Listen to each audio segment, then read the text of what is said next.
But don't look in your rearview mirror, here comes number 8. He's a rocker and a roller and he sure knows how to shut 'em down. I guess he runs independent until my dad is back in town. Yeah, I guess he runs independent until my dad is back in town. That boy, stand on it, son.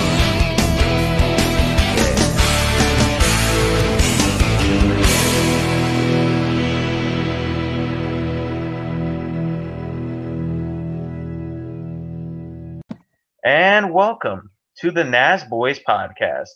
Now, did you know that a JGR driver has won a championship in years that an episodic Star Wars film was released since 1999? In 1999, when The Phantom Menace came out, Dale Jarrett won.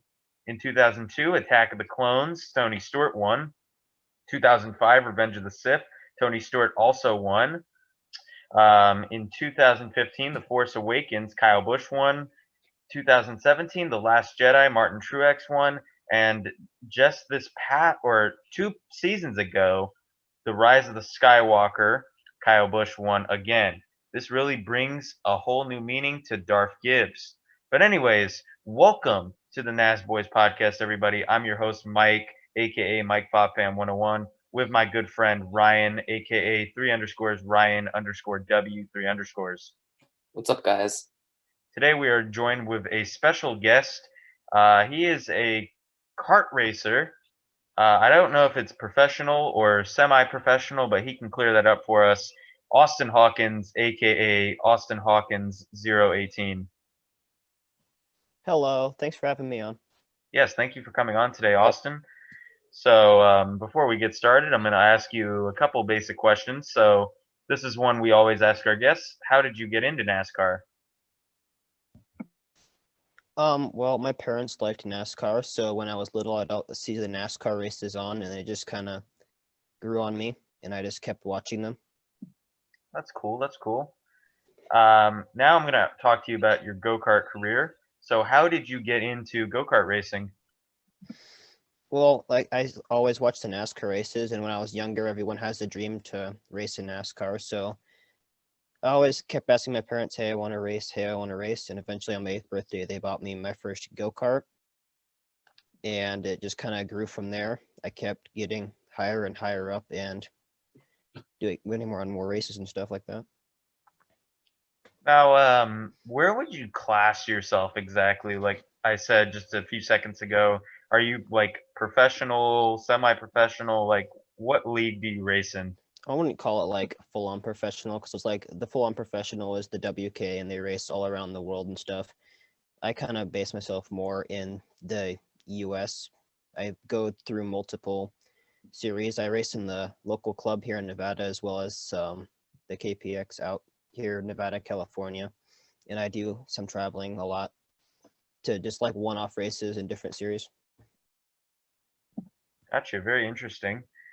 And here's my final question in case Ryan has any questions for you. What would you say to any of our younger viewers who want to get started in go-kart racing?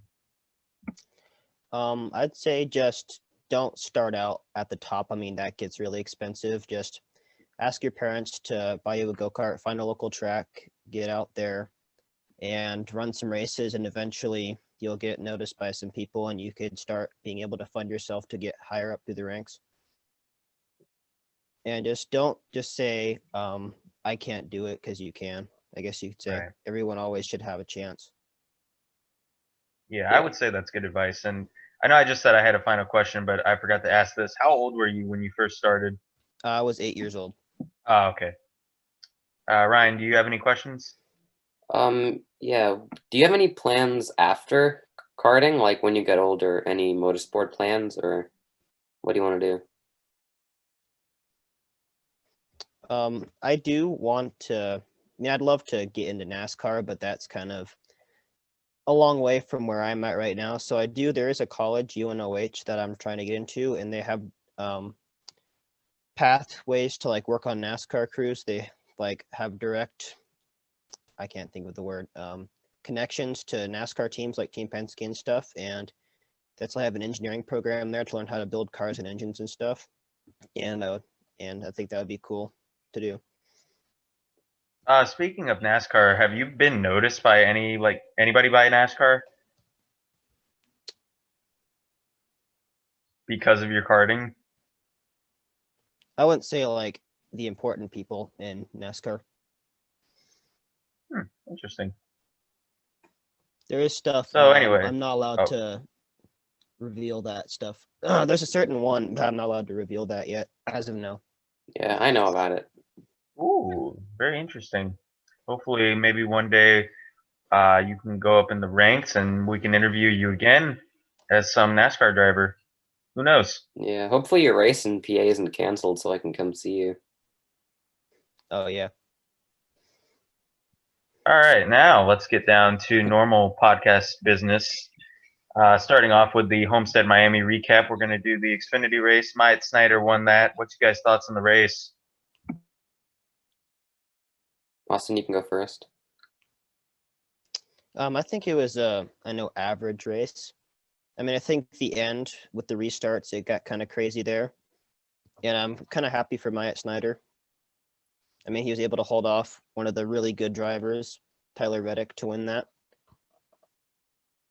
Yeah, I agree. It was a good race. It got kind of boring, like in the middle of it, but it started off good. The ending was crazy, like with the cars spinning and wrecking, and I was rooting for AJ to win, and he just got sent down. I'm not sure whose fault that was. It wasn't intentional, but that happened, and yeah, there was good racing throughout it, especially at the beginning. We had people going like 3, 4 wide. There was even 5 wide I saw near the end of the race. So good racing, as always, from what I've seen in Xfinity, and pretty solid race. Yeah, I would have to agree. It was a pretty good race. I started watching it at the end of stage 1, and that was really good racing. Lots of 4 or 5 wide racing, which is always very entertaining. I'm trying to think like what happened in the. Oh yeah, Noah Gragson basically got pancaked from David Starr's car. We'll talk about that in just like 1 second. But overall, I thought the race was pretty solid. Pretty glad that we saw a different winner, Myatt Snyder. He's a very solid driver from what I've seen, so that's very cool that he won it. And even though I feel like Gragson should have won it, but stuff like that happens, I guess sometimes. But what's you guys' thoughts on what happened with Starr and the lappers? I don't think it was Starr's fault because he was running, like he wasn't all the way at the bottom. He was in the mid-track, in the turn, on the banking when his right tire blew. So he pretty much couldn't save it just because, again, he was on the banking, middle of the track, like going 170. So he hit the wall, and Noah, with the speeds he was going, even if he couldn't avoid it. He didn't have the time to react because of the speeds they're both going. So I don't think it was David Starr's fault, and it definitely wasn't Noah's because, like I said, if he could avoid it, he would have. So I just think it was bad timing, and like wrong place, wrong time sort of thing. Yeah, I agree with you. What happened was Starr's tire corded, if I think I'm saying it correctly. It corded, and he just lost the groove, and then just went up into Gragson. It's no one's fault really. Gragson was a little like peeved about it. Like you could tell, he kept saying that David Starr was a dip, curse word. So I'm not gonna say that. And then Carl Long Racing responded with a statement of their own. Here's a picture.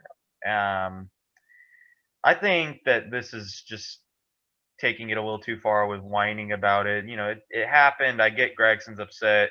Just move on. Gregson will have plenty of opportunities. Starr is, I would say, a nobody pretty much. So that's just what happens sometimes. You just got to learn to move on from it, learn to keep maturing from it, because you're going to be in a cup ride sooner or later, buddy. I agree with what both of you guys said. I mean, I don't think it was anybody's fault. I mean, when your tire goes down, you really have no control over what happened. So he just went up into Gragson.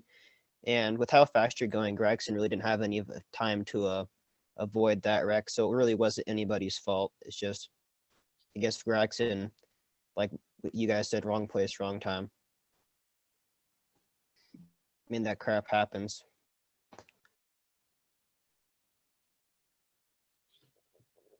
You're muted. That's a bruh moment. Here's what you guys had to say about the race. 5 of you said great. 11 of you said good. God, I'm tripping. 6 of you said meh, and none of you said bad. So good job, NASCAR. I Spy Cam, our social media manager, says, I think that it was interesting throughout the race, which I agree. Ben Danush says, action. Miami is always good. I agree with you. And then driver of the day with 2 votes is Noah Gragson. So now we're going to talk about the Cup race. The Cup race, in my opinion, was a little more. I mean, it was okay. It was boring at some points. Like the start of the race, similar to the Daytona 500, the start of the race was really good. Then it kind of just fell off with the package, and then William Byron took this 7-second lead. So, what's you guys' thoughts on the Cup race? I agree that it wasn't all that. Yeah, like you said, it started off good. There was a little bit of good racing in the beginning, but the cars just kept falling off, falling off. The only time we really saw them together were like cautions because they're close enough after on the restarts, then just got spread out, and they were like that for over 100 laps. So definitely the aero package, I think. Well, I know is what made the race so. But yeah, William Byron, good race, I guess. I mean, he got farther ahead and no one could catch him, and it was cool to see him winning again. Same with Myatt Snyder. It's cool to see a driver who's not winning every race or placing every race in the top spot. Yeah, I mean, this is a very unique season so far. You got Ben Rhodes winning both truck races in a row. You got a first-time Xfinity winner in Snyder, and then you got Michael McDowell getting his first win, Christopher Bell, and then Byron starting to emerge as more of a talent, which I was very surprised about. The racing, like I said, was so. I basically said my thoughts in the beginning of it, but I would just like to add 2 points. First off, Michael McDowell and Kevin Harvick are the only 2 drivers who have not finished outside of the top 10. So good job for McDowell. Harvick does not surprise me, but McDowell is really, really surprising me this year. He is driving the wheels off that front row car. And 2, Tyler Reddick, if you're watching this, which I doubt you're watching this, you love to frustrate me, man. You really do. I had him in my fantasy team this week because I wanted a conservative pick for people like Logano and Truex. And the man was driving in the 20s all race. So I just kept him in my garage. And then once the lineups lock in, because for those of you who don't play fantasy like all 3 of us do, the lineups lock in at the start of stage 3. Reddick just starts going fast. He starts passing people going in second. And I'm just like, Reddick, I swear, bro, you love to piss me off. He's wrecked Logano for once in a race, and now this. Come on, man, you're killing me. Yeah, I had Reddick in my garage the entire race, and I actually put him out because I had a feeling he was gonna do something in the final stage. And I second guessed it, put him back in the garage, and then boom, he did something. Austin? I just like to say that I didn't watch the race, but I watched the end of it, and I think it was cool how you had Kurt Busch up there running with, I think it was Reddick and Truex battling at the end, and I was kind of frustrated because I believe I had Reddick as one of my picks, and I wanted him to get up there and go get Byron, but they was also slowing each other down, so it was kind of frustrating at the end there with them battling each other, and they were slowing each other down. Yeah, definitely. And one thing that I want to add as well, because I didn't mention this since you mentioned Kurt Busch. With 39 laps to go, he had a loose wheel while running in 4th, and then he came back with 4 fresh tires and unlapped himself and then managed to finish P8. So Kurt Busch is still very talented, even with the rumors that he's retiring and he's getting up there in age. So shout out to Kurt Busch for that impressive performance. Yep. Here's what you guys have to say about the race. Give me one quick second. Here we go. One of you said great. 16 of you said good. None of you said bad. And 3 of you said meh. Ice by Cam says it was good racing. There was some good battles, which he's got kind of a point. There was. And then the driver of the day, 2 of you once again said Chris Buescher, which that is another guy I forgot to mention with an awesome performance. Winning stage 1, he had a very fast car all race. I thought he was going to win it, to be honest. I didn't think Byron was going to win it. I thought he was. Yep. So good race by Chris Buescher, excuse me. I can't talk.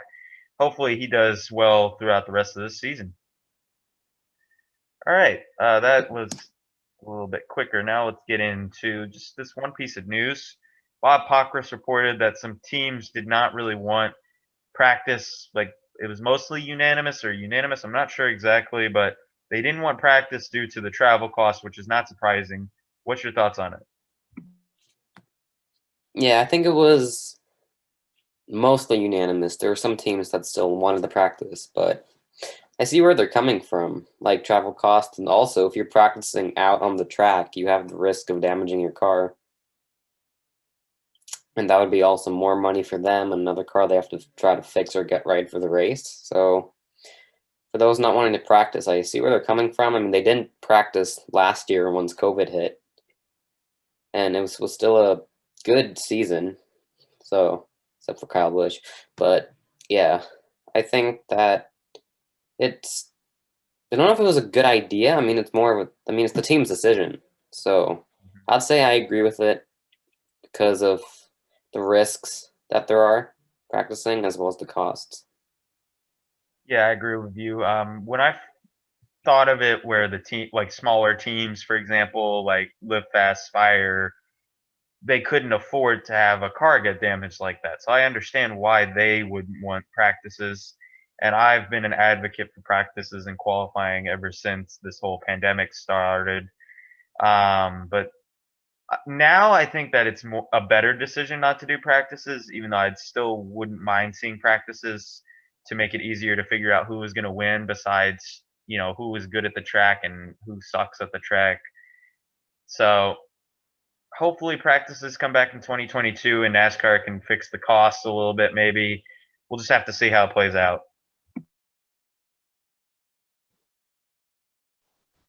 I'm kind of on the fence. I mean, I feel like they should have practice. It just gives the teams instead of just hitting the track and they have some problems, it kind of just helps them figure out all the kinks. At the same time, I do agree with the cost for the smaller teams.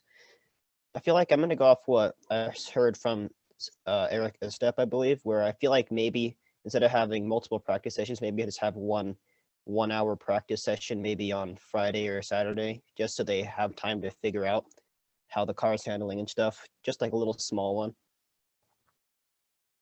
Yeah, I agree with that. I wouldn't mind seeing a 1-day show maybe one time. Just help them practice a little bit. Maybe like get to the track on Saturday, tune up the cars, and then go to the track on Sunday, practice once, then do qualifying, and then have the race at like 2-3 p.m. So maybe NASCAR will do that one day, but we'll see. But I heard that could also affect costs, so I don't know. Yeah. Like even like each team or each car having a certain amount of time to practice, like 30 minutes track time. So it's not big, but you can still figure and sort stuff out. Yeah, nothing in life is free, I guess. All right, now we're going to do a big thing, paint scheme review. We have not done this in a while. And there are a lot of schemes to review. Tons. So I blame Camping World for a lot of these schemes because Marcus Lehman, whatever his name is, I'm not sure exactly of his name, he sponsored a lot of the underfunded teams, which shout out to him. That was really cool of him to do that. Gets his business more recognition and also helps these teams out. But it hurts us because we have to rate all these paint schemes for him. So thanks, Marcus. Now we're going to get into the scheme. So starting off with the 02 Hour Motorsports, Brett Moffitt, Camping World. I think that this scheme's solid. It brings out Camping World a lot with the colors, so I'm gonna go ahead and rate that one a 9. Yeah, I can't find a picture of it. Do you have a picture anywhere that I can look at? Look up Wave Around News Network or something like Yeah, that. that's what I was gonna say. Wave Around News has all of these paint schemes. That's what I'm going to right now. Okay, Austin, you go if you have it up while I'm looking this up.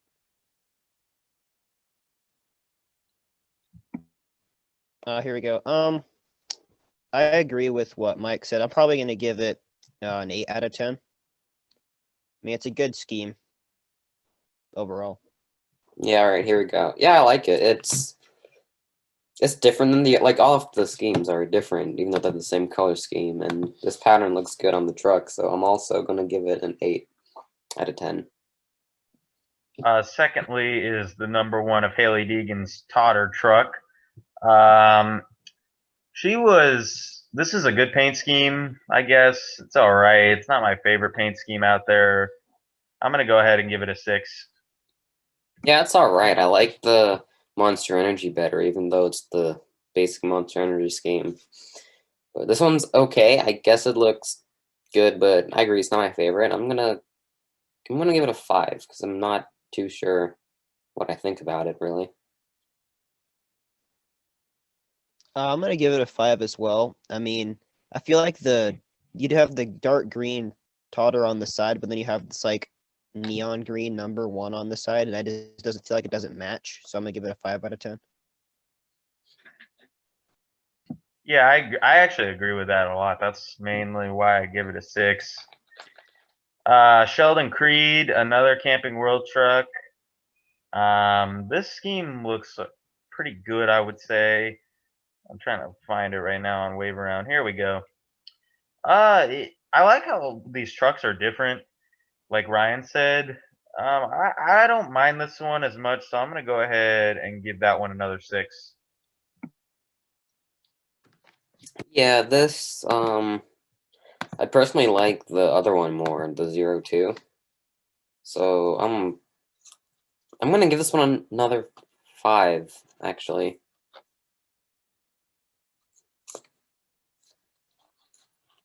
I'll give it a 6. I mean, it's not the best out of the Camping World ones. And then next up, we got a pair of Jordan Anderson schemes. I love mac and cheese. That's one of the most random sponsors I've seen in NASCAR. But the truck, it looks all right. It's got this yellow, obviously, for mac and cheese. A little bit of black in there. I'm gonna go ahead and give that one yet another. I'll give it another 6. Yeah, it's cheesy. I like it. It's not my favorite, but it's yeah, I agree with the most random sponsor, but you have like macaroni on the side and everything. But scheme wise, I think it is not the worst one that we're going to review tonight. So I'm going to say a 7.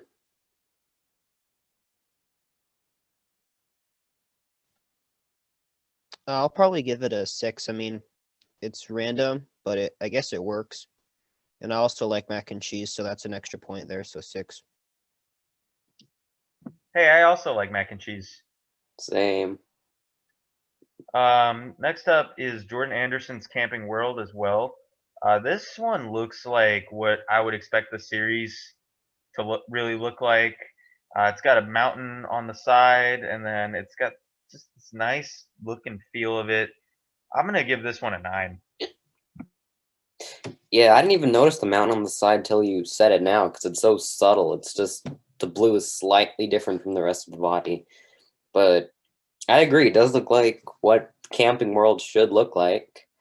And yeah, I'm gonna give it an 8. And then next up, we're going back down to Cup. Austin Austin. rate it. Oh, sorry. No, I was trying to find it. I like this one. I think it's one of the better Camping World schemes. I'll give it an 8. Now we're going to go back down to Cup. Austin Dillon Bet MGM Casino. I really like this car. The black and the bronze, I think yeah, it's bronze. With the white near the quarter panel, I really like this car. I'm gonna give it a 10. Yeah, it with the line on the side on the colors, I don't know why it's kind of giving me Egyptian vibes, but Yeah, it I can't. does. Yeah, I can tell what I like more, this one or Tyler Reddick's Bet MGM scheme, which we'll see in a few minutes. But yeah, overall, pretty solid scheme. I like the way they balanced the colors and the way they separated them with the bronze lines, and I'm gonna give this one a 9 because that's really cool. I like it. I'm gonna give it a 9 as well. With everything good about it, you guys have already said, but I get it. I've been to MGM before, and it gives off the same kind of vibes that it is when you're in there, and I think it really reflects their company and perfectly. Yeah. Next up is Ryan Newman's Wyndham Rewards Days In car. This one is just a one that I found from Wave Around, which shout out to Wave Around _news on Instagram. Go follow him. He's got some pretty good paint schemes and news, obviously. I like this car. It's got this cool, like blue, like a lot of blue and kind of a hint of purple, I would say. I'm going to go ahead and rate this one a 9. Yeah, I like this. This scheme and comparing it to the new Castrol scheme, I think this is way better. I like it looks kind of electronic, the stripes on it. And I'm giving this another 9 because that's probably my favorite scheme that's been on Ryan Newman's 6 car. I like the scheme. I just feel like I can't get past like the weird sponsorship placements on this car. Like they just have like it random places, like the Days In and the wider rewards on the front under the cup logo. It's kind of in a weird place. I'll give it a 7. And then speaking of the Castrol Chrome car, it does not look good. I understand like what they're trying to get at, but it just straight up does not look good. I'm giving it a 2. I like it. I think it looks nice. It looks fast. It's simple, but compared to those schemes with lines everywhere and like billions of different colors, I like the scheme. I'll give it a 7.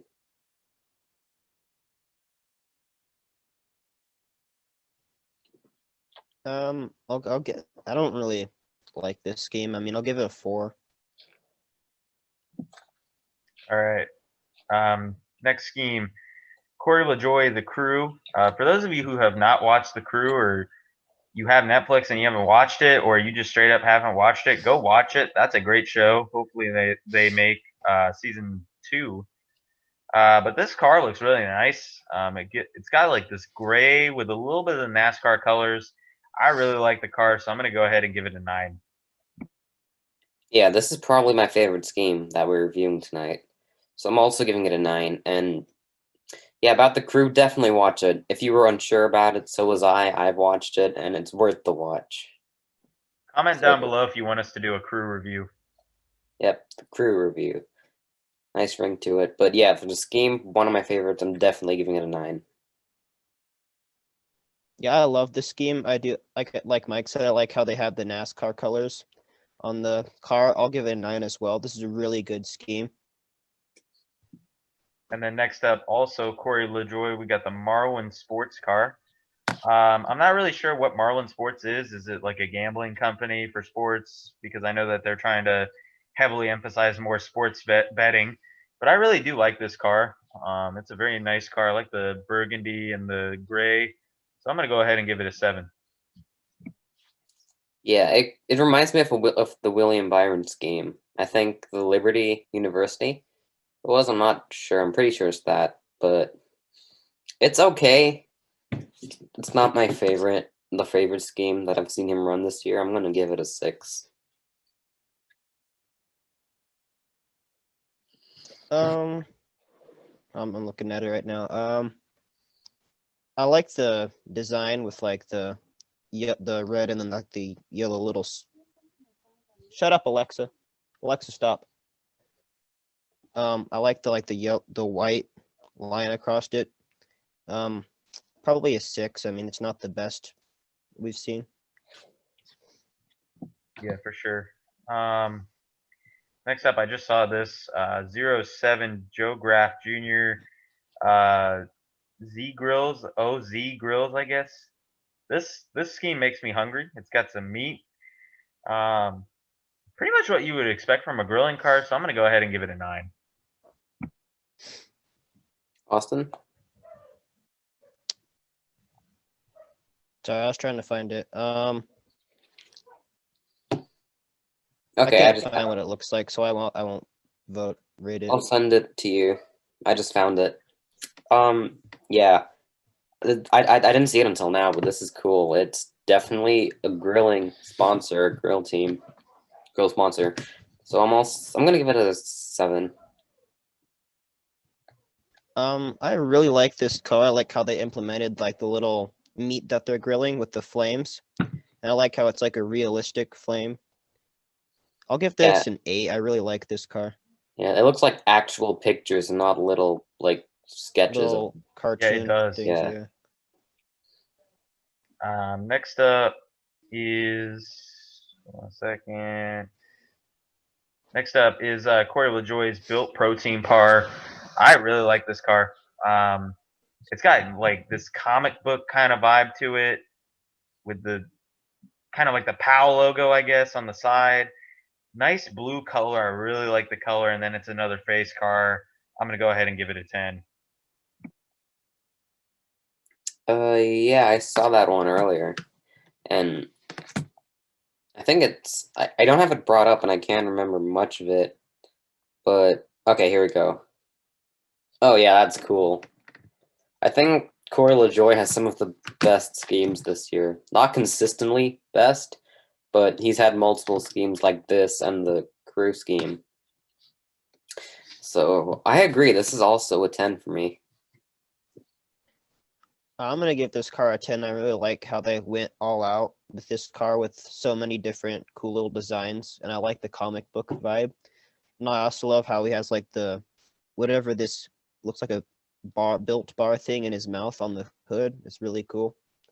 Yeah, It's very good marketing. Next up is Justin Allgaier's United for America car. I'm not really sure exactly like what they're trying to unite. I'm not really sure exactly what they're trying to unite, but the scheme looks okay. It's not my favorite patriotic car per se, so I'm gonna go ahead and give it a 7. Yeah, I'm agreeing with the 7 because I think they could have done better. I've seen better camo schemes. And yeah, overall, I think they could have done a better job. It's a cool sponsor, even though I don't know what it is. It's cool to see that they're sponsored and they're running patriotic schemes and American schemes again. But I think they could have done better with it, so I'm sticking with the 7. I like the camo, but it's not the best. Like you guys said, it's not the best patriotic car, so I'll go with you and give it a 7. And then next up, we have the number 8 filter time car for Josh Berry. This is pretty bland. I guess it's kind of what you expect from a filter company, so I'm going to go ahead and just give it a 4. Yeah, I agree. It's eh. I'm gonna give it a 5 because I'm like in the mid. We're just right in between. I think this car is like really bland. I think they could have done something else with it. I mean, you got the blue and then you got the white on the bottom, but I feel like it's just not a very memorable car. So it's just I'll give it a 5. Next up, we have Grant Infinger. I'm sorry, not Grant Infinger. Tyler Reddick's Quartz Hills Records for. I'm not really sure who the artist is. I have to go look. Here we go. Quart Hill Records for Ben Gallagher's new single "Every Small Town." This scheme's all right, I guess. It's really bright. It's got this yellow with a little bit of a black outline, and then the red near the bottom and on the front bumper slash splitter.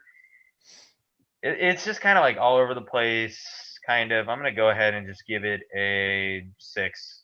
Yeah, I don't like it. It looks more like they'll make a better cat scheme, Caterpillar, than that. And the hood is, I guess the hood's the album cover, but the colors have nothing to do with the hood. If they kept that color, like that grayish, maybe even a little bit of camo, I think it would blend better. But I just don't like the scheme. I'm giving it a 4. Yeah, that's what I was thinking, Ryan. I think it gives me like more of the cat car vibes from Ryan Newman back when we were Yeah. in 31. And I don't like the hood. I mean, the hood has nothing to do with like the red and yellow color scheme, and it looks out of place. Like I think if it drives by, it's gonna look like it belongs on a different car almost. So I'm gonna give this a 3. And then back to what Ryan mentioned, the BetMGM scheme for Tyler Reddick. This is basically Austin's scheme just reversed with the white instead of the black on the hood and black on the sides. Actually, that might be bronze. I don't know. I can't tell really in the lighting. So I'm going to go ahead and give this one a 9. I like Austin's a lot better because of the white on the sides and the black in the front. Yeah, on both cars, from top to bottom, it looks like it fades black to the bronze color. So I like it. I'm gonna give it the same rating as I gave Austin Dillon's because I like them both equally. They're basically the same scheme, just semi-inverted with the colors. So I'm going with a 9 again. Yeah, I'll go for a 9 too. I really like both these schemes. And now we can go ahead and talk about Grant Imfinger. He found a ride somewhere. I forget the team, but here we go. Grant Imfinger for Las Vegas. This scheme looks pretty similar to the 02. A lot of these look similar with the blue base. I'm going to go ahead and give this one an 8. Yeah, the yellow lines are pretty much the same on Jordan Anderson's, just a little skinnier, and it doesn't have the mountain. So it's not my favorite because it's just looks like a mix of all the schemes, kind of. So I'm gonna give it a 7.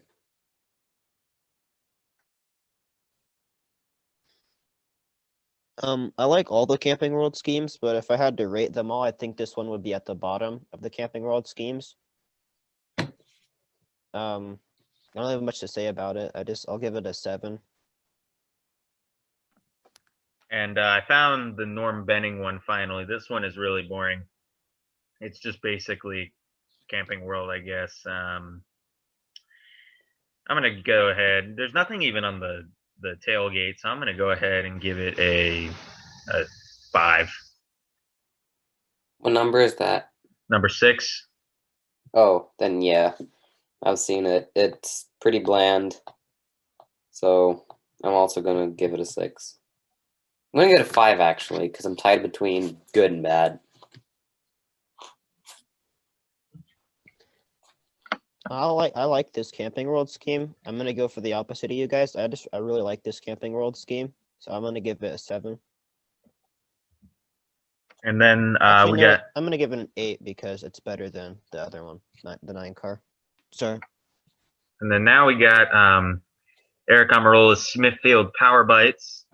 This would be a little better if they emphasize the orange a little more. Like they got these orange sides, like lines, kind of. I really like those, but I wish it was more emphasized for more like power. You know what I'm saying? So I'm gonna go ahead and give it.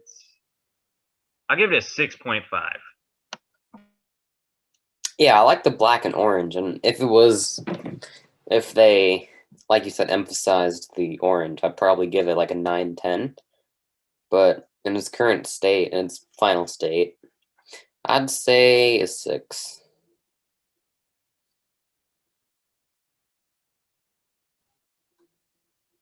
Oh, here it is. I'll give it a 5. I don't how anything to say about that you guys haven't already. I feel like the orange lines kind of hinder the power bites thing on the hood. Yeah. I'm next up is the Jeb Burton Cheddar's car. This is really good. I like this one better than Tyler Reddick's. It's got this like orangey kind of vibe. Yeah, it's got like this orangey vibe on the front. You got like black, kind of looks like grill marks, and then on the quarter panel you got flames. I'm gonna go ahead and give this one a 10. Yeah, I agree that it looks way better than Reddick's. I like the matte color to it. Reddick's is more glossy. And completely different design. It's definitely a college design. Because it looks like the other cars, but I like it. I'm gonna give it a 9. I really like this car. I like how on the black and the orange it has like little, I don't know what those are, like little cracks on the car almost. I'll give this an 8 out of 10. And Jeb also has a Alsco car. I guess this would match their colors. It's not the best, so I'm gonna go ahead and give it a 5. Yeah, I agree. I'm gonna give it a 4.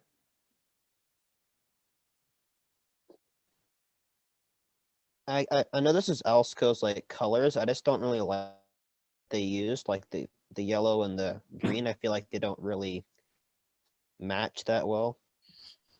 I'm gonna give this I'll give it a 4 out of 10. I just don't really like this car. And then we got Denny Hamlin's number 11 FedEx small business car. This is a pretty boring scheme, I would say. I don't mind the purple on the side, but I'm just not really feeling it. I'm going to give it a 4. Yeah, I definitely think the scheme he ran in the 500 was way better than this one. So I'm gonna give this one a 5.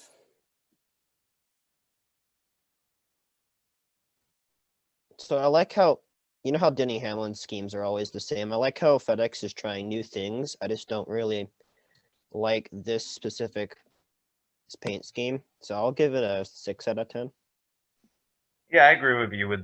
I can notice they're trying new things, and I appreciate that, but it's just not for me. Number 18, Kyle Busch, Ethel Chocolate.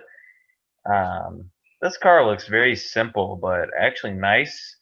I don't mind this like grayish blue, and then obviously you got the chocolate on the side.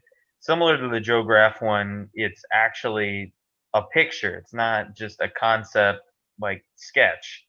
So I'm gonna go ahead and give this one an 8. Yeah, I'm not sure how I feel about this scheme actually. It's okay, I guess it's simple. I'm actually not a big fan of the color they chose. Um Ethel chocolate, I'm guessing that's their color, but I don't know. So scheme wise, I'm gonna give it a 5. I like how like there's a different sponsor for once, and it's like something different, like a breath of fresh air from like the normal M&M scheme. Like this car is simple, but I just really like the design, and like Mike said, with the actual picture of their chocolates on the side. So I'm gonna give this. I really like this scheme. I'll give it a 9 out of 10. And then we got number 23, Natalie Decker, Jason Crabb. This scheme is kind of boring. Not really much to say about it, so I'm just going to go ahead and just give it a 4. Yeah, nothing special. It's just white with red letters and fonts. So I'll give it a 3. This is just a really bland scheme. I'll give it a 2, and it's also Natalie Decker, so that is a 2. Then I just forgot to review this one. Quinn Houff 8-Ball Whiskey. I really like this car. The whiskey stripe. I don't know how I feel about it because it ruins the scheme, but at the same time, I know why it's there. So I'm gonna go ahead and give it a 7.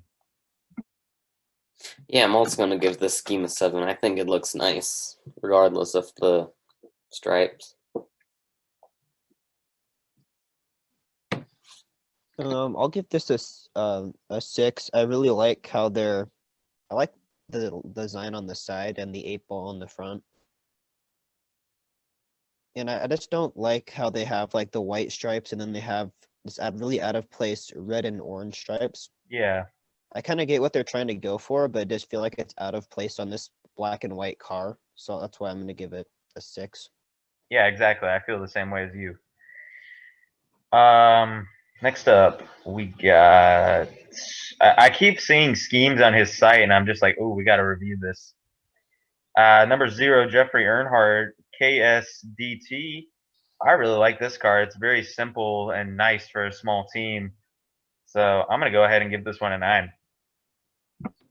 Yeah, that's what I was thinking. Definitely a 9. It's a refreshing scheme for the team and for Jeffrey Earnhardt, and I like the zigzag lightning bolt kind of look separating the white and blue. So definitely a 9 for me. Yeah, I'll give it a 9 as well. It's just like a really, I don't know the word, like a fresh scheme. Like I really like the design, and I like how like on the bottom, the white fades steadily to the black. I think that's a really cool scheme. And then next up, we have number 15, Chris Wyndham for the Bristol Dirt Race coming up. I really like this scheme. This is hot. Nas energy drink. I'm going to go ahead and give this one a 10. Yeah, I've always been a big fan of the NASCAR NOS schemes, and this one did not disappoint. I'm also giving this I'll give it a 9 actually. I've always loved the NOS schemes, and I love how they like give their schemes like a specific design, kind of like Moss Energy does. It's just they do it way better. I'll give this one a 9 out of 10. And then finally getting on track. We're not done yet, even though this is really long as it is. Bubba Wallace, Columbia. This reminds me of Dale Jr. and Casey Kane's Time Warner cable cars when they were sponsoring Hendrick. I like how they kind of put the design of their jacket on the side where the black is. And I just really like this scheme in general with the white outline. So I'm going to go ahead and give this one a 9. Yeah, to me it doesn't look like a Columbia car. It looks like it could be a Sirius XM car or something like that, especially because it's on a Toyota. But I also really like this scheme. It's probably one of the best he's running. Not the best, I would say, but definitely one of them. So I'll give it an 8. I really like this scheme. I like the color scheme, and I like the design they gave it. It's like a really clean design, so I'll give it a 9 out of 10. And then next up, we have Brett Moffitt's Camping World scheme for the trucks this time for the number 24 GMS truck. This is an inverted version of the Sheldon Creed one, and I don't really like it that much. It's just kind of all over the place, but I get what they're trying to get at, so I'm going to go ahead and give it a 6.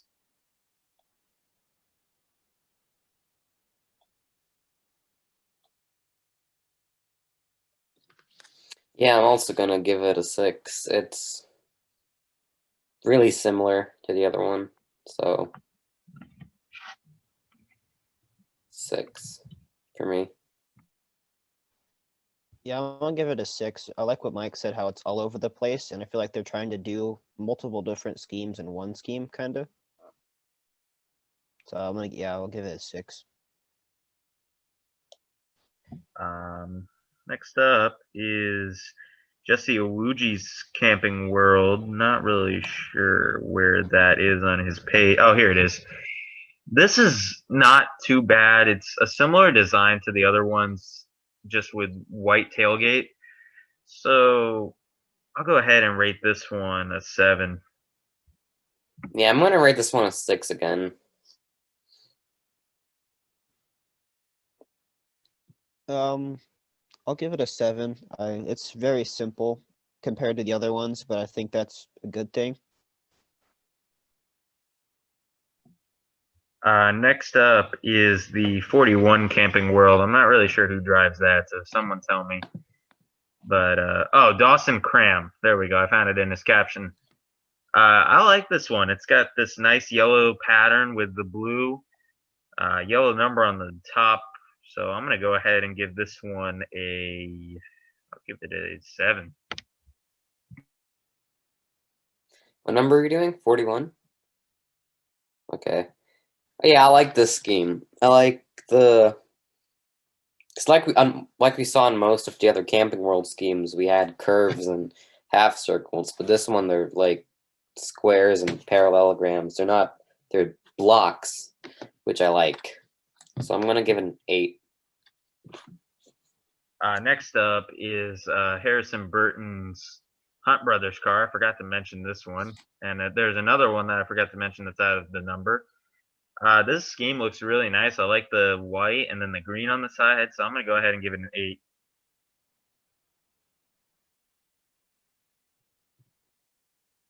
Yeah, I'm so used to seeing the Hunt brothers on the Fords on Kevin Harvick's, but this one's good. A lot of green on the side. I kind of wish they had more red. I mean, not red, more white on the sides to match the hood. But that's not taken away from my score. I'm gonna give it 9.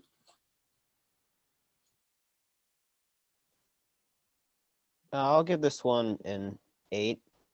I like it. I like the Hunt Brothers schemes. And then next up, Eric Jones' Armor All car. This one looks pretty cool. I really like the orange. I'm going to go ahead and give it a 9.5. Yeah, I was not expecting Armor All to sponsor him when we were all waiting for that, but it's cool. I'm not too sure about it. It looks nice, looks futuristic-ish, good for a Armor All scheme, so I'll give it an 8.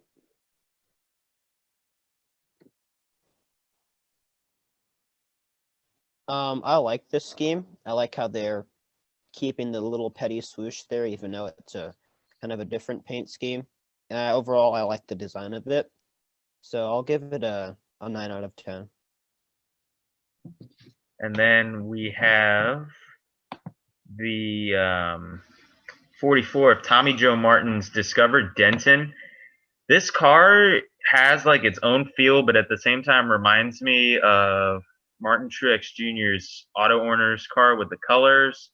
So I'm going to go ahead and give this one a 10. I really like this car. Yeah, this one kind of reminds me of Corey LaJoie's, that scheme, that one white and blue one. But these colors look good. And I like the pattern and the outline of Texas by the numbers. So I'm also going to give this one and I'm going to go 10. I really like this game. I'll go all the way.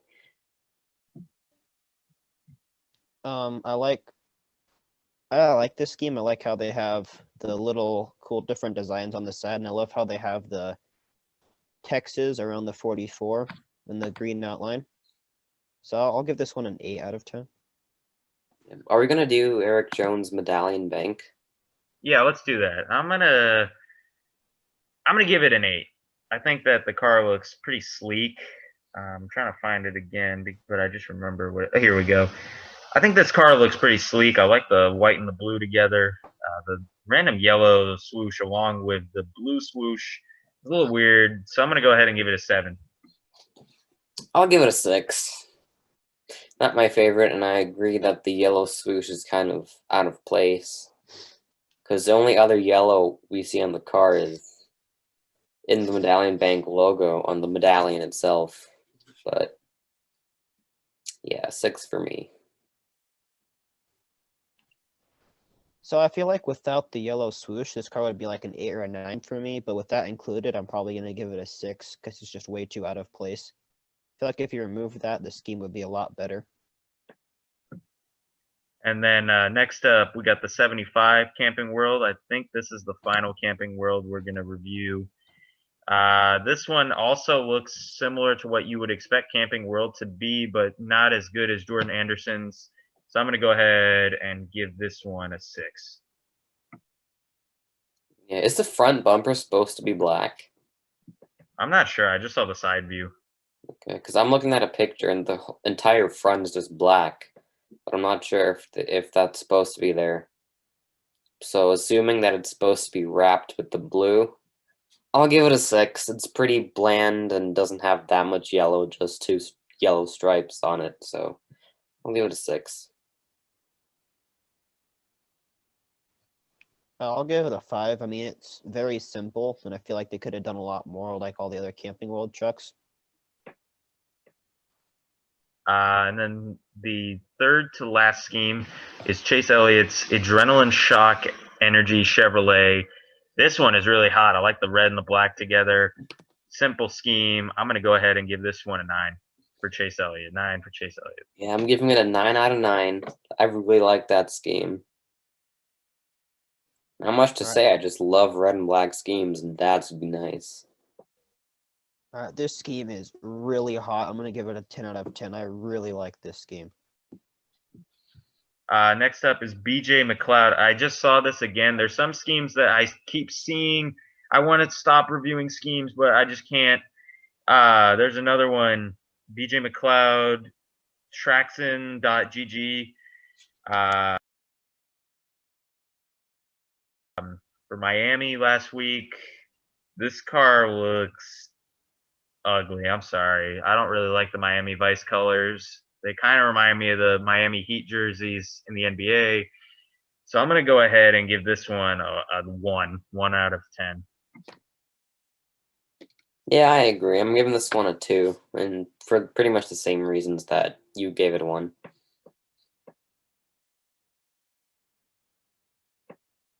I'm gonna be really nice, and I'm gonna give it a 2. That's me being nice there. I don't like this scheme. And then Dogecoin is back in NASCAR, everybody. First time since 2014 or 2015. It's got this nice blue, like we were talking about earlier with Corey LaJoy, and then just the Dogecoin on the side with the meme dog. I'm going to go ahead and give this one an 8. Yeah. I'm also going to give it an 8. I like it. I like the Dogecoin schemes. I really like this scheme. I think it's a really clean scheme with the blue on the side and the black, and with the meme dog on the front. I just like this scheme. I'll give it a 9 out of 10. It's a nice scheme. They did a really good job on this one. And then Daniel Suarez Camping World, once again designed by K Sykes Designs. He did a good job with this one, but just seeing all the Camping World schemes kind of just made me tired of seeing Camping World. So I'm going to go ahead and give it my original rating of a 10. Yeah. After seeing all the Camping World and blue and yellow all day, I would give it like a 3. But scheme-wise, if I never saw Camping World, I agree it's a 10. Just like every other Trackhouse car, these cars are really 10 out of 10. These schemes are really nice. I think they have the best schemes in the Cup Series, besides that Chase Elliott one. And then we got one more or two more. Trophy Tractor for Garrett Smithley, and yeah, just both same scheme. I really like this scheme. It's got this nice red and black pattern. It's got like this dinosaur skin pattern. So I'm gonna go ahead and give it a 10. This is hot.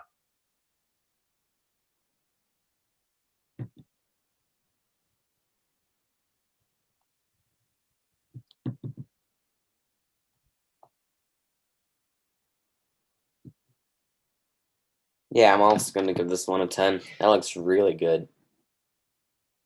especially for a lower team like that.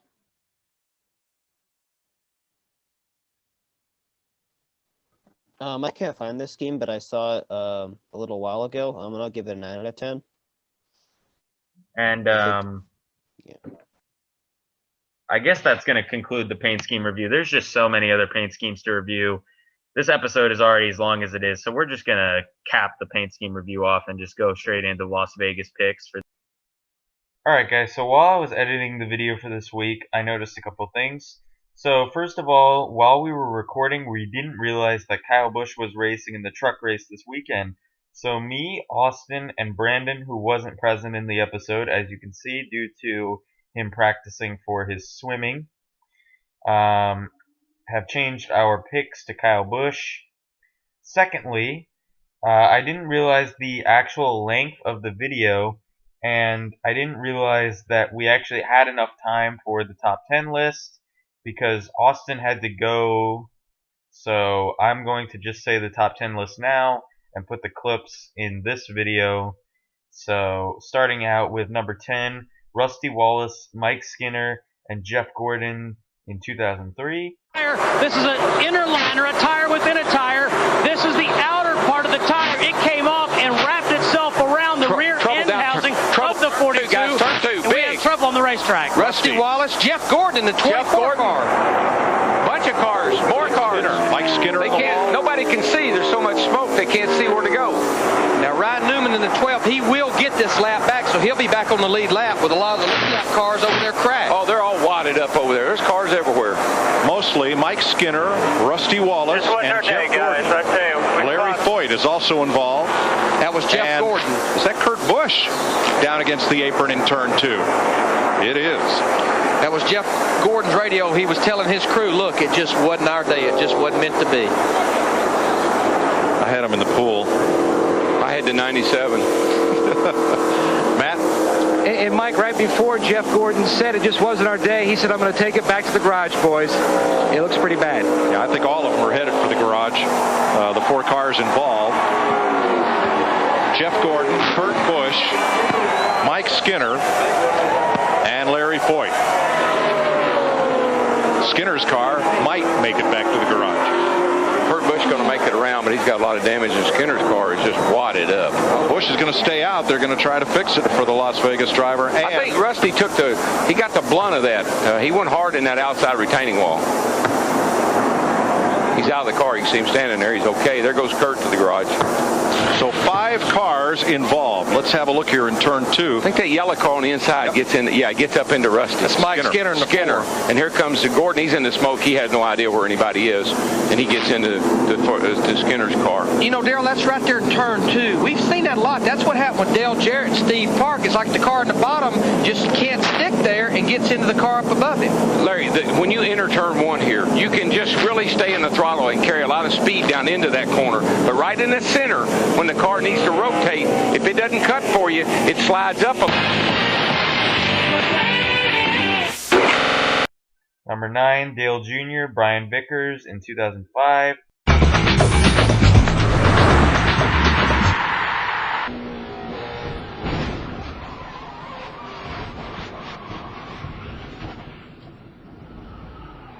Crash in turn number 1. One car got loose entering the corner and collected Dale Earnhardt Jr. in a big way. And there are 4 cars involved. There is Bobby Labonte, who is one of 4, and there is Brian Vickers, also down on the apron. And one other car with damage as a result of this crash going into turn 1. And Vickers throwing his arms up. There it is, Ricky Rudd. Looked like there was smoke off of a car. I don't know if there was any contact. Quite a bit of smoke as we looked off into turn 1. Entering turn 1, lap 13.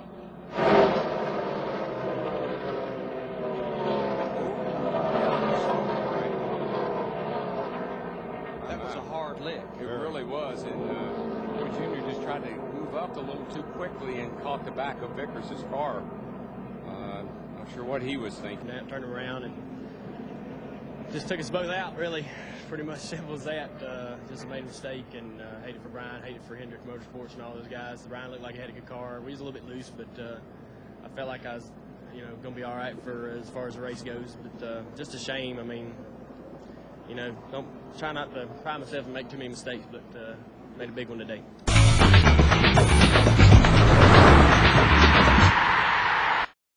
Number 8, Denny Hamlin, Mike Bliss in 2009. He's rubbing pretty good. He's had some major contact. Big crash. Right up in front of Bliss, and Bliss just pops it. We just blew it. We got run into. We're in the wall. We're on fire. Need to get out, Denny. Go ahead, jump out. It is on fire. See one of the rear springs stuck in the nose. I don't know if that's his rear spring. I would say that's or Bliss ran up in the back of it and drove it up, knocked it out of there.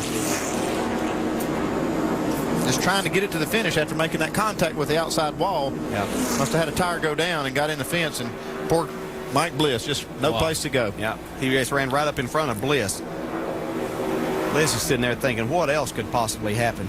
Cut tire, problems getting on and off of pit road today. And there's Denny Hamlin climbing out of his car. What a comeback he had. A couple of pit road speeding penalties and issues in the pits. Here's how it all unfolded a moment ago. The 20 car of Hamlin bouncing it off the fence. Yeah, right there's where it started. You see that damage, and it started rubbing the tire.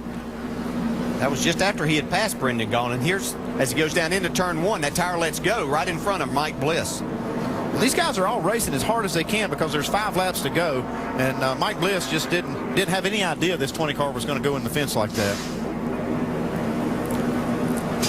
Watch this hit again. You can see the smoke. Right here's where it's going to let go. Man, big wreck. At that point in time, Bliss probably hadn't even backed out of the throttle yet. He was looking to the outside. I think he was going to try to pass the 20 on the outside, getting in the corner.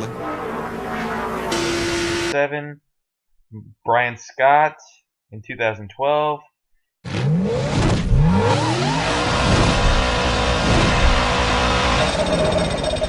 We've got a crash. It's Brian Scott, Alan. Vicious crash. Scott's car turned up into the outside wall in turn number 4 hard. Yeah, it looked like he'd been struggling with his car. He'd lost a couple of spots. It looked like he might have gotten really loose. He was running 6 at the time.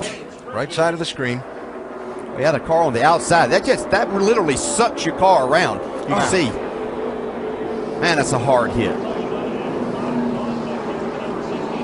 And that was Trevor Bain that had gone around the outside of Brian Scott, and it just really literally pulls the back end of your car around right there. You see he's trying to save it. Oh, wow. Man, that had to hurt. It's really hard, you hate it. Everybody on our Dollar General team did a great job all weekend. We had a really fast car. We had a car capable of winning. I think that we kind of went the wrong way on the last pit stop, and now our day's over. Number 6, Justin Lofton and Johnny Sauter, also in 2012.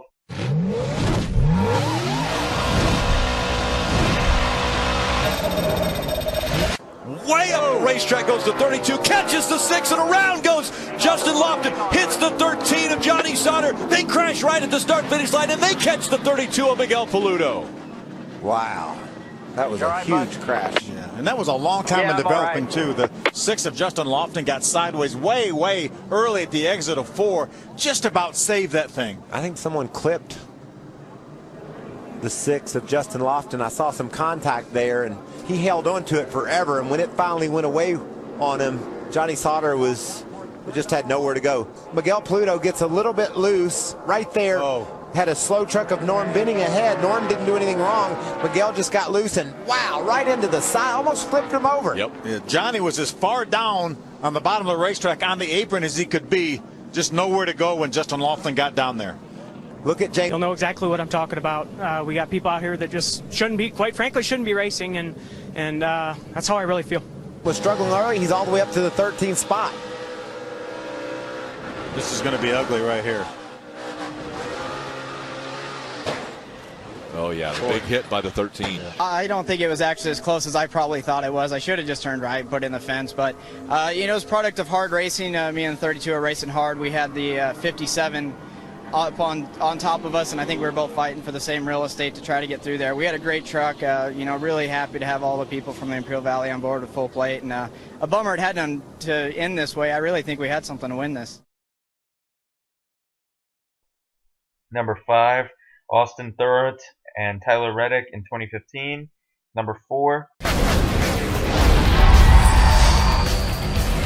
Oh, and there goes Theriot hard into the wall. And that's Reddick in the 19 that had the problem that kicked it all off with Theriot as he comes grinding to a halt on the front straightaway after a huge, heavy impact here on the front stretch. There's Reddick high in turn 4, loose. Just about has his truck saved, and along comes Theriot. Look at that right front tire. Yeah, really nothing Austin can do. At all. And Tyler Reddick, he was just fighting to regain control of his truck. I don't know. We didn't see if anything maybe clipped Reddick and sent him sliding sideways. We just caught it as he was up there fighting for control of that truck. Oh, that's so scary. It's such a sick feeling for Tyler, watching his teammate turn into the outside wall right in front of him. What a great sight that is right there now. Oh, I know his bell's rung, but it's great. He hit it a ton. Randy LaJoie flipping in 1998. And he tried to go on the outside. His car slides up, and there's an accident, but Spencer, huge accident in turns 3 and 4. Stanton Barrett's in the front. One car upside down. LaJoie. That is Randy LaJoie, the defending series champion, as he slides down on his roof in the Fina Chevrolet. 3 cars in the wall, 1 upside down. There is the Glenn Allen car, what's left of the Bill Papke Luxair machine. He's moving around with his window net down. There's the channel lock car of Kevin LePage. Heavy damage both front and rear there on his Chevrolet. Dick Trickle also went by in the 64 car, some heavy damage to that automobile. And safety crews are there immediately. There is Glenn Allen out of his car, walking down across. Look at the debris all over the racetrack there. As the field now passing by. Jimmy Spencer did win the race. Dale Earnhardt Jr. second, but now the primary concern is for the defending series champion, Randy LaJoie, whose car tumbled over on its top, and now the crew, along with the safety crews, are there to help get there he is. LaJoie out, and he is out of the car, standing there taking the helmet off, talking to some of the other crew members, and that is a great sight. That's one of the Barbasol crew that was over there. And there's the winner. All right, Jimmy Spencer in the Zippo Chevrolet is the winner of the Sam's Town Las Vegas 300. Now, folks, we'll have full results coming up at 7 o'clock on ESPN2 on RPM tonight. Full results including the interview and a recap of that wild scramble on the final lap. Will update on what's going on with Randy LaJoie. Number 3, John Andretti and Jim Sauter in 2006. And that's Kenseth's fastest lap of the race right there. Oh, trouble on the back. The car's around. John Andretti spins down to the inside after hard contact with the wall. Oh, he gets slammed hard. Tim Sauter in the 36 car. Hard hit. Didn't need to hit me the second time. That was John talking, so apparently he's okay. Well, the cars are destroyed. Look at that thing. Boy, thank goodness that Tim Sauter hit him way up here. That's where and not back in the door. John's window net's down. Good sign. Yeah, fine. Caution at lap 160, the 4th one of the day. Hard hit for John Andretti. First the wall, and then Tim Sauter. I thought the car was going to go over when he hit the wall. He hit it so hard. And Tim is going to climb out under his own power, it appears. That was a vicious hit. See if we can see what started all this mess. 64 car, McMurray. Ooh. Gets into the back of John Andretti in the 10. Turns John around. McMurray on the lead lap. 10 car not. You could see the car come up right there, and the roof flaps, the 2 flaps that deployed on the top, set it back on the ground. And then this. Oh. And he started going back up the racetrack. Then once the speed of the car slowed down, came back down on the apron. Let me show this to you in real time. The thing you try to do is miss the wreck. You take your best guess. Should I go high? Should I go low? Sometimes you're committed and you can't make a change. You can't just turn these cars on a dime.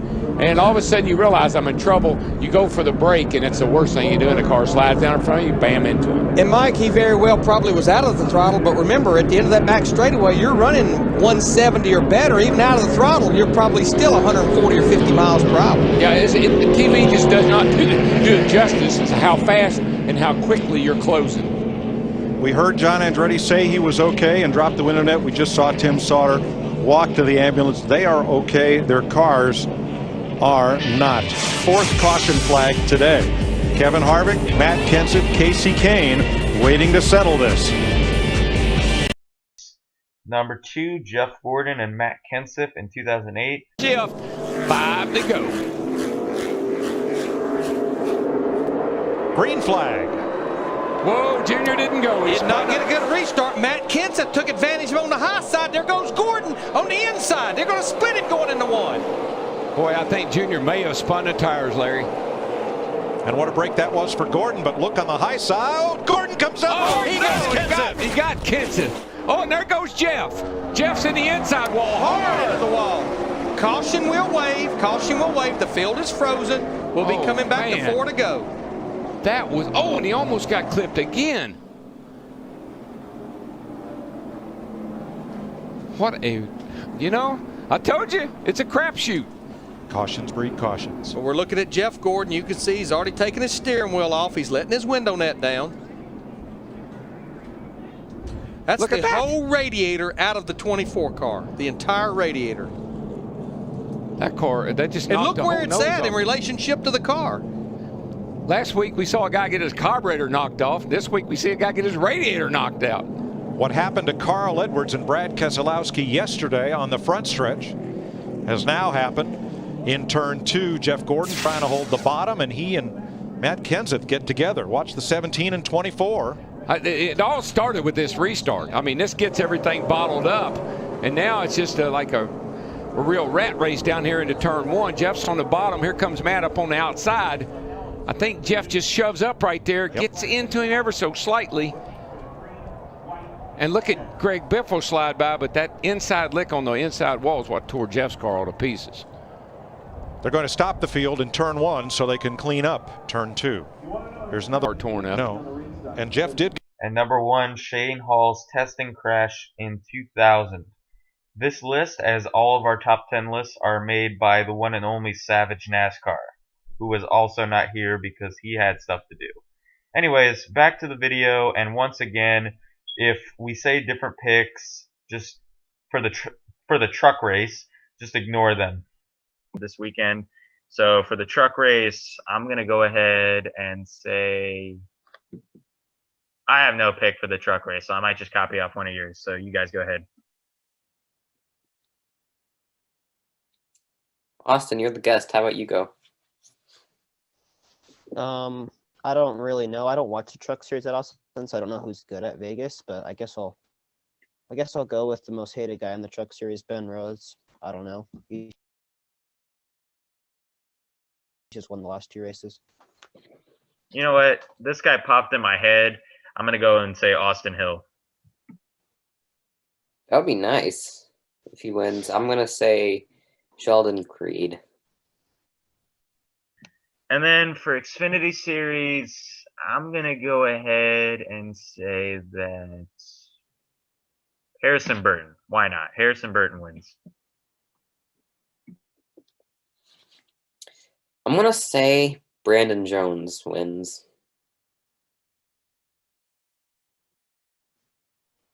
I'm just looking through the guys that are in this race. Yeah, I'll go with Harrison Burton as well.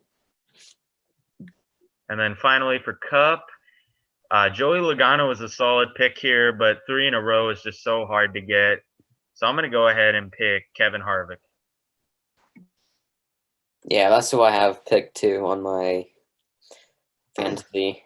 So I'm agreeing with you, Kevin Harvick.